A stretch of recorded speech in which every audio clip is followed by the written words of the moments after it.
vídeo de hoje é um vídeo de celebração. Estou comemorando o aniversário de 5 anos de BC, 5 anos de cabelo completamente natural e resolvi compartilhar com vocês algumas fotos ao longo dessa trajetória, como é que foi o crescimento do meu cabelo, como foram as fases, como eu lidei com cada uma delas, como foi a decisão do BC. Então continua aqui comigo pra gente conversar um pouquinho. O dia 1 de abril de 2015 foi o dia da mentira que mais trouxe verdades pra minha vida. Foi nesse dia que eu fiz o meu BC. Pra quem não conhece a sigla, Big Chop, ou seja, o grande corte, quando eu cortei toda a química ainda existente no meu cabelo depois de 8 meses de transição. Se você tá meio perdido com esses termos, vou deixar aqui em cima um card com um vídeo de dicionário do cabelo natural para você se situar. Essa aqui era a Joyce lá dos seus 17 anos, com o cabelo todo alisado, grandão, quase na cintura, antes mesmo de entrar em transição. Eu tentei entrar em transição capilar durante 3 vezes. Todas elas eu desisti e voltei a alisar o meu cabelo porque era uma pressão social muito grande. Eu ainda não estava preparada para lidar com aquilo. Eu acho que acabou que foi no momento certo, foi bem no momento que eu saí de casa, que eu estava descobrindo muitas coisas na minha vida e que eu estava pronta, que eu estava forte o suficiente para lidar com essa mudança. Um dos maiores motivos para eu ter desistido tantas vezes da transição capilar lá no início, além da pressão social, foi principalmente a pressão familiar.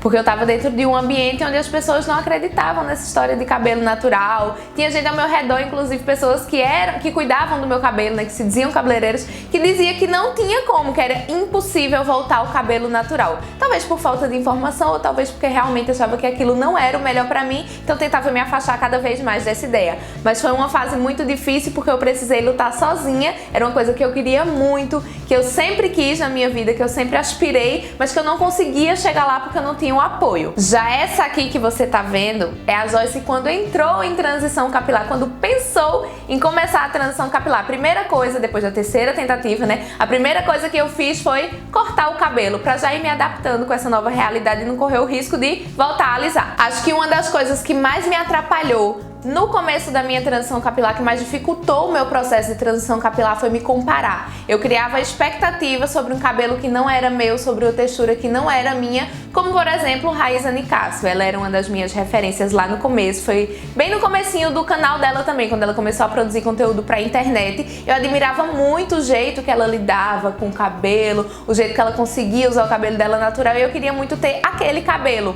E naquele momento eu ainda não entendia que o meu cabelo não era daquela forma e que tava tudo bem. E que era lindo também ter um crespo como o meu, ter um 4C como o meu. Mas naquela época eu não tinha nem esse conhecimento, eu não sabia nem diferenciar tanto assim as texturas. E eu não sabia que era possível ter um cabelo bem estruturado, saudável, bem cuidado, com a textura que eu tinha. Eu pensava que aquele era o ideal que eu precisava alcançar.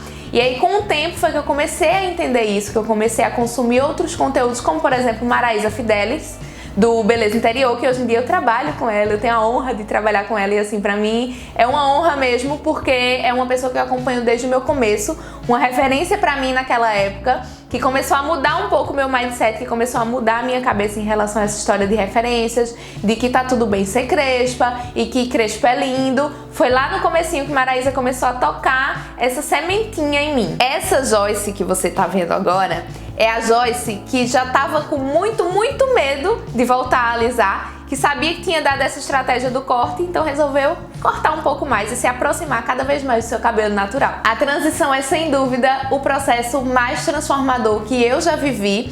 E durante esse processo eu comecei a perceber que eu conseguia fazer coisas diferentes comigo mesma. Eu conseguia me ver em outras versões. E foi aí que eu descobri a texturização do meu cabelo, quando eu estava em transição, porque eu queria me aproximar cada vez mais desse ideal do cabelo natural, esse cabelo com curvatura. Não era nem próximo da textura que eu tenho hoje, mas eu já me sentia um pouquinho aproximada só de ter alguma curvatura ali, que na verdade ainda era ondulada, barra cacheada no máximo, mas ainda não chegava a ser nem perto do que eu tenho hoje. A texturização que eu mais fazia era assim, eu passava bastante creme no meu cabelo e sempre usava algum produto que me desse fixação, por exemplo, uma gelatina ou um gel, alguma coisa que segurasse aquela texturização. Depois disso eu amassava muito meu cabelo assim, de baixo pra cima. Inclusive esse foi um dos motivos também pelo qual eu cortei o meu cabelo da segunda vez, quando ele ficou bem mais curtinho, essa foto que vocês viram agora, porque eu não aguentava mais texturizar o meu cabelo. Vocês não têm noção do quanto que meu pulso doía, porque não segurava aquela texturização. Ela não ficava firme. Quando era no outro dia, ela já estava em um outro formato. E se eu quisesse aquele formato mais onduladinho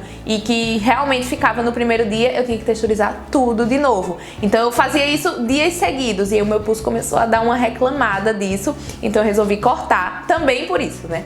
Mas a texturização de longe, assim, a que eu mais fazia era essa. E aí eu amassava com ele molhado ainda, depois dava uma secada no difusor e pronto. Tava ali o meu cabelo cacheado, que eu jurava que era cacheado, mas ainda não era nada parecido com cacheado. Agora essa foto é da menina Joyce lá em 2015, quando ela resolveu tirar toda a química do cabelo. E é aí que a gente chega no ponto desse vídeo, os 5 anos de Big Shop. A transição capilar me mudou completamente. Eu aprendi sobre cabelo, eu aprendi sobre negritude e principalmente eu aprendi sobre mim. Vou deixar aqui do lado também fotos ao longo dos anos. Tem foto de 2015, aí passa pra 2016, 2017... lá em 2018, 2019, ano passado, e agora em 2020. Esse foi basicamente o crescimento do meu cabelo. Inclusive, se você quer saber sobre crescimento capilar, já tem um vídeo aqui no canal, vou deixar um card aqui em cima pra você acessar. E pra que esse vídeo não fique tão longo e ao mesmo tempo ele fique bem completo, vamos fazer um exercício transmídia agora. Vou deixar um link aqui na descrição desse vídeo e você vai acessar lá no meu blog o álbum completo da minha transição capilar, desde o momento que eu decidi, desde o momento que eu cortei a primeira vez, quando eu cortei a segunda vez e todos os outros cortes até chegar no dia de hoje. E antes desse vídeo acabar, deixa eu te dar tipo 4 conselhos para sua transição capilar. O primeiro deles é não apresse as fases, por experiência própria.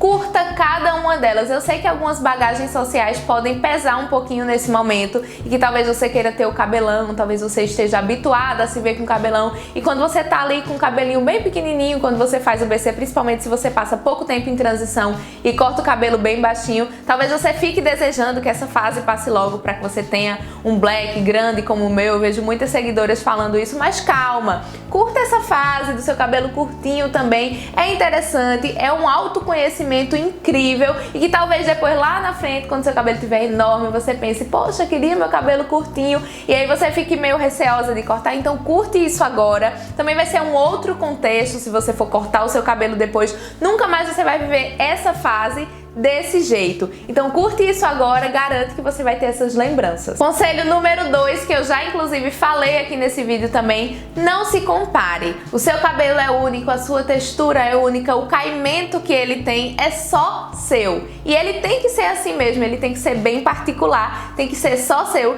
Então não se compare, não espere ter o cabelo de alguém, não espere ter o meu cabelo, não espere ter o meu black, não tenha essa expectativa, porque o seu cabelo é lindo da forma que ele é e ele é só seu. Sabe aquele momento da transição que você se pega em desespero, que você não sabe o que fazer com o cabelo, que parece que nada vai dar certo? Nesse momento entra o terceiro conselho. Use sempre penteados. Os penteados, eles têm o poder de versatilizar o nosso cabelo e com a transição não é diferente. Acho que você pode usar e abusar desses estilos e você pode também se encontrar em novas possibilidades e ainda não desistir da transição. Meu quarto e importantíssimo conselho é que você cuide do cabelo desde esse momento da transição. Você pode pensar, ah, mas meu cabelo ainda nem tá natural, vou cuidar de um cabelo que já já eu vou perder. Não é bem assim que funciona. Se você não cuida do seu cabelo durante a transição, depois que faz o Big Shop ali lá no comecinho mesmo, quando é depois você vai ver a consequência disso no seu cabelo natural, porque ele precisa desse cuidado para crescer de uma forma saudável. Então cuida muito bem do seu cabelo desde agora, que ele vai crescer lindo, maravilhoso e natural. Uma boa dica para você que quer praticar esse conselho é o cronograma capilar. De uma forma bem prática, você consegue esquematizar os tratamentos que você precisa fazer no seu cabelo e garantir o cuidado. Então foi isso, meus amores, eu espero que vocês tenham gostado desse vídeo, que eu possa ter ajudado vocês de alguma forma, quem tá passando em transição principalmente. Comenta aqui embaixo se você tá passando pela transição capilar, que eu quero saber. Um beijo e até a próxima!